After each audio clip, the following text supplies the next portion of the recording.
મહત્વના સમાચારથી શરૂઆત મુખ્ય સચિવ પદેથી રાજકુમાર વય નિવૃત્ત થયા છે। રાજકુમારે મુખ્યમંત્રી અને સરકારનો આભાર માન્યો છે। વહીવટ એ નિરંતર પ્રક્રિયા છે તેમનું કહેવું છે, મેં મારું યોગદાન આપ્યું છે તો મારા સમયમાં કર્મચારીઓની ભરતી ઝડપી થઈ હતી।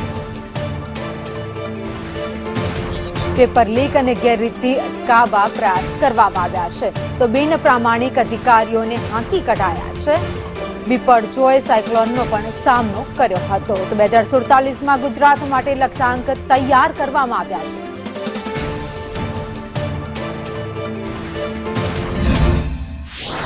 છે। એક સતત નિરંતર ચાલતી પ્રક્રિયા છે અને એમાં મેં એ પ્રવાહમાં મેં મારું યોગદાન આપવાનો પ્રયત્ન કર્યો છે।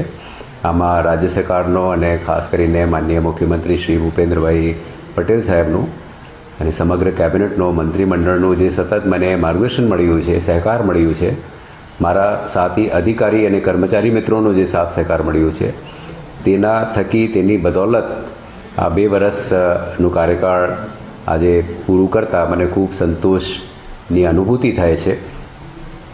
ને આ કાર્યકાળ દરમિયાન જે કંઈ થોડા ઘણા પડકારો હતા, વિકાસની ગતિને વધુ વેગવાન બનાવવા માટે જે મારા પ્રયત્નો હતા એની મેં કોશિશ કરી હતી।